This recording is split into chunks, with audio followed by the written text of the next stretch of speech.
Hey guys, this is DK Spencer, and this is an opportunity for me to kind of explain something. So my boy Ronald was asking me about this build, and I believe the picture he sent me, I had my personal Holosun on it, which is a pretty pricey optic for less lethal setup. Um, I would probably say the sight mark R spec would be a really good one on this.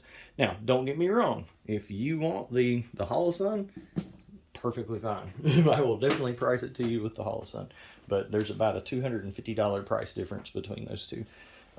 So either way, but the Holosun is freaking awesome. It's worth it, but a lot of people don't want to pay the extra for something like that on a non-firearm, which is crazy because these cost just as much as a firearm. But anyway, so these grip handles like this are not ideal on this build, and I'll show you why. If you put this out here like this, yes, it will work, okay? But unless you're a really long arm big guy, it's going to be a real uncomfortable stretch with it out that far, okay? So you bring it back here and you've got your barrel shadow and all that stuff, okay? And you've got this little lip here and it's kind of in the way there. So does it work? Yes. If you want it, well, I put it on there, sure. But it's not ideal.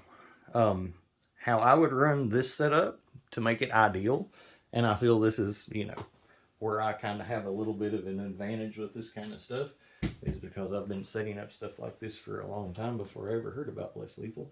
But the way I would run this setup personally, because I personally don't care about lasers, I personally would run it with an Olight PL2 Valkyrie under here, leave this here, and have that there. However, most people like lasers. They're okay, but I could care less. If you want a laser, here is how I would do it. I would leave that there because this is a super duper comfortable area, okay? I would put on a Balder Pro, right? It'll obviously lock, but whatever. Put on a Balder Pro.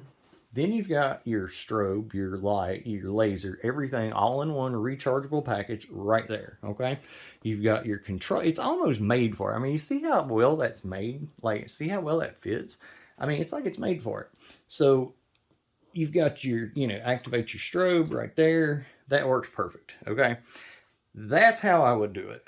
This is how I would suggest, if you're a person who wants a laser, which obviously you are, this is the better option, okay? Now, as far as price goes, the little grip laser things or whatever, they're roughly 60 bucks. These are like 160 bucks. These are a whole lot better, okay? The HDR 68s. I love those on the grip handles with the laser and everything, the integrated full setup. I love those on those because it's perfect. Because you're dealing with a very short setup. You want everything in one place if you possibly can, and you don't have to worry about barrel shadowing, anything like that. On a setup like this is really not what you want. Now, does it have to be that? No. There's definitely other options. One other option would be that you can go with an integrated optic. So this is about $100, right? For like 150 bucks, there's an integrated, which actually has a laser, integrated into it, okay? Then all you need is a light out there, or wherever you want to put a light. There are a lot of options for lights. I can put a rail section on the side. I can put basically I can put a light in a multitude of really cool places, which would be separate. Which most likely the best option would probably be for the money would be to put a G series on some kind of a mount, probably either Black Hawk, maybe, or maybe something like that.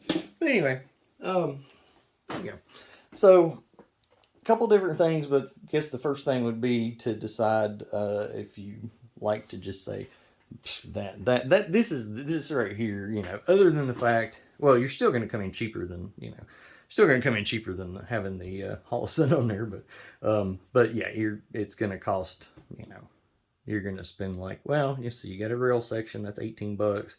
Let's say this is, I don't know, what, 50, 60 bucks. And then, I don't know. Yeah, you're still going to come out like, you know, $100 or so, but you're going to have much cleaner, much more useful setup that's really cool and looks just badass. Anyway, there you go. All right, so here's a couple of close-ups of just how nice those fit in that setup. For anybody that's wanting to know, this is a carbine length drop-in MOE M-Lock handguard by Magpul. It has to be a carbine length drop-in for it to fit, and don't get like the carbine length XL or anything. It just plain old carbine length or it won't work. That fits perfect. You can't beat that. Now, one other thing to mention, the way this was in the video and it's still here, has Magpul sights on it. Again, just like I set this up the way that I set this one up the way that I would run it in the video, which, you know, well, minus the laser or whatever. But so that's why I had the Holocene and those sights. Those sights are about 88, 90 bucks. So, you know, you look at and that's the thing, like with my bills, you know, pretty much nothing of mine has there. I don't know that there's maybe one or two that had factory sights. I pretty much always use the UTGs. UTGs are about 50 bucks.